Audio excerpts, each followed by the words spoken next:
para casos prácticos solamente se considera la constante cosmológica y la parte de energía oscura, de materia oscura. Es como queda definido. ¿Sí? Una de las restricciones, bueno, a causa de las supernovas 1A, ahorita las voy a mencionar en la siguiente diapositiva, pero lo que en general se utiliza es esta ecuación de aquí que nos relaciona las magnitudes de la fuente con la distancia lumínica de esta manera, con el logaritmo, base 10. Entonces, donde está m mayúscula es la magnitud absoluta de, en este caso, las supernovas, y la m es la que podemos medir. Una vez definido esto, siguiente, podemos nosotros hacer, ahora sí, un análisis detallado de los datos de supernovas en función de ese mu, donde mu es la resta de las magnitudes y el corrimiento al rojo. ¿Clic? Otro clic. Si aquí tenemos, vendría siendo el término mu. Si nosotros, como ya vimos que este dl queda relacionado muy bien con la densidad de energías, si nosotros variamos estos parámetros de aquí, nos dan diferentes curvas al momento de graficar esto en función de z. Que bien, los datos de supernova son los indicados en azul con sus respectivas márgenes de error. Estos datos, pues, uno los puede obtener por el internet, o sea, son públicos, y en este caso fueron alrededor de 180 datos, 180 supernovas para zetas pequeñas y zetas ya muy grandes.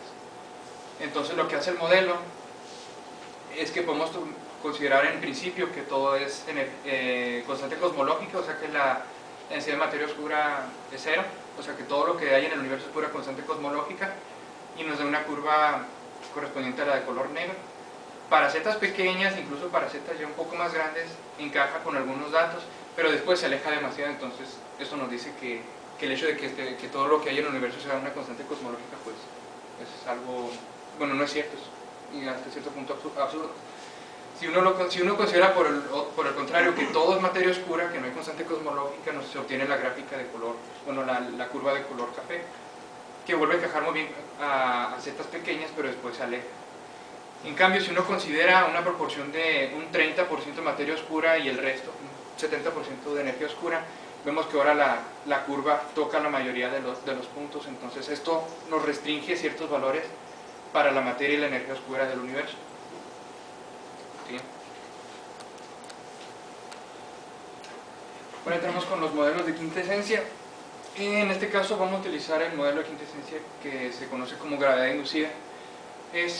Trata de, bueno, el potencial asociado al campo escalar que vamos a utilizar, que es el campo escalar de Higgs,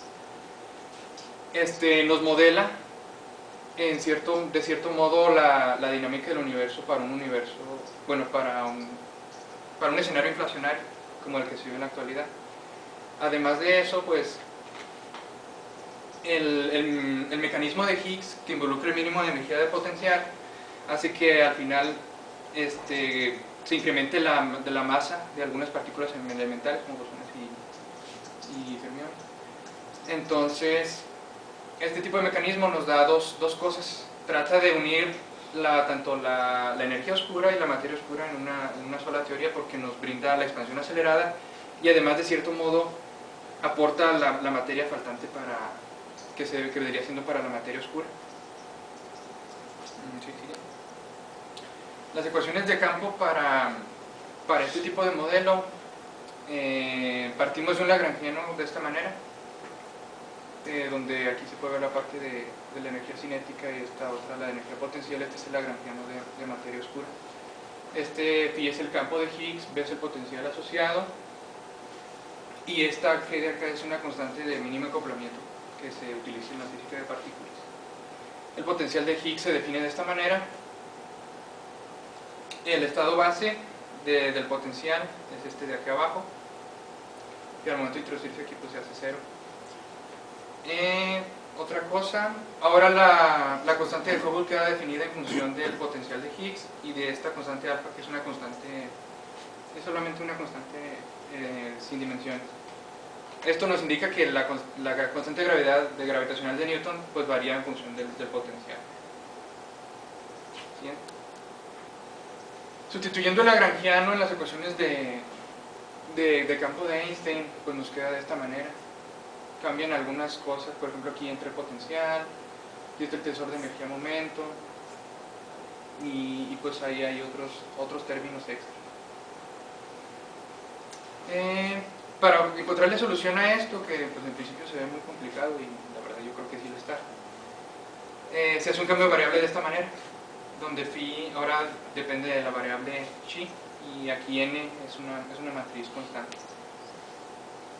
Siguiente. Y ahora el potencial queda redefinido de una manera pues más simple. Aquí es un potencial cuadrático, bueno, chi cuadráticamente, y esta mh es la masa de Higgs. Y ahora la constante gravitacional de Newton vuelve a quedar redefinida ahora en términos de la nueva variable. Si el potencial aquí es 0, bueno, si el campo vale 0, pues queda definido como ya lo tenemos antes, en las diapositivas anteriores. ¿Sí? Ahora, sustituyendo la parte de quintesencia en las ecuaciones de Friedman-Robertson-Walker que nos describen la dinámica del universo como lo hicimos con la constante cosmológica, ahora se quedan planteadas de esta manera.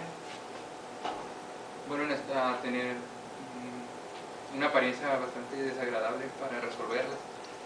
Sin embargo, pues la ecuación de Higgs tiene un comportamiento que es como un oscilador armónico simple, amortiguado. Vemos las segundas derivadas del campo, vemos la parte de la fuerza restauradora y tenemos el término de amortiguamiento.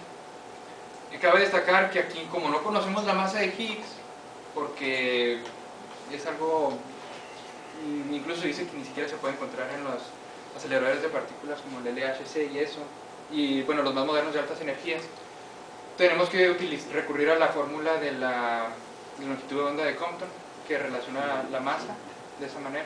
Este h barra pues es la constante de Planck y pues es la velocidad de la luz, entonces podemos medirla más o menos indirectamente.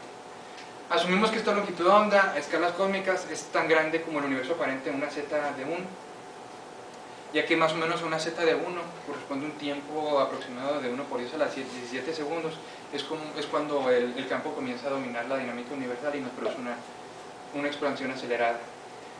Ahora, teniendo una idea de la magnitud que tiene, o sea, de lo que representa z, podemos decir que la longitud de onda de Compton del campo sería de 5 por 10 a la 27 centímetros, que es una distancia enorme. ¿Sí? Ahora, tomando en cuenta la conservación de energía-momento para una ecuación de estado baryotrópica, como en el caso de la constante cosmológica, llegamos a estas dos soluciones para bariones y para materia oscura. Resolviendo la parte de materia oscura, tenemos esta solución de aquí, donde esta m omega vuelve a ser una constante de integración que sale al momento de resolver, se puede resolver analíticamente. Y si consideramos que se comporta como polvo la materia oscura, entonces al final lo que queda, el M0 que vendría quedando aquí, pues es la materia oscura del universo. Bueno, ahora vamos a los resultados de los ajustes utilizando este modelo a las mismas supernovas que utilizamos anteriormente con el modelo estándar que involucraba la constante cosmológica. El desarrollo de este modelo se hizo en Fortran. El Fortran utilizó el paquete Runge-Kutta, bueno no, utilizó por métodos numéricos Runge-Kutta de cuarto orden. El modelo lo desarrolló el doctor. Entonces el modelo, bueno, la parte del programa consiste en resolver las ecuaciones que vimos anteriormente y nos da una solución numérica y nos da rajatablas de datos. En base a esos datos, lo que nos interesa en particular son 4 cosas. Bueno, son varias cosas, pero en el caso de las gráficas que tenemos aquí, nos interesa cómo está cambiando el campo en función de la variable chi con respecto al tiempo, cómo cambia el factor de escala A con respecto al tiempo, y además para poder graficar estas curvas y poderlas superponer con las mediciones de supernovas, nos interesa el valor del factor de la constante de Hubble con respecto al tiempo y los valores de Z. Una vez que se tiene, bueno, cuando se tiene esta parte, la parte de la constante de Hubble con respecto a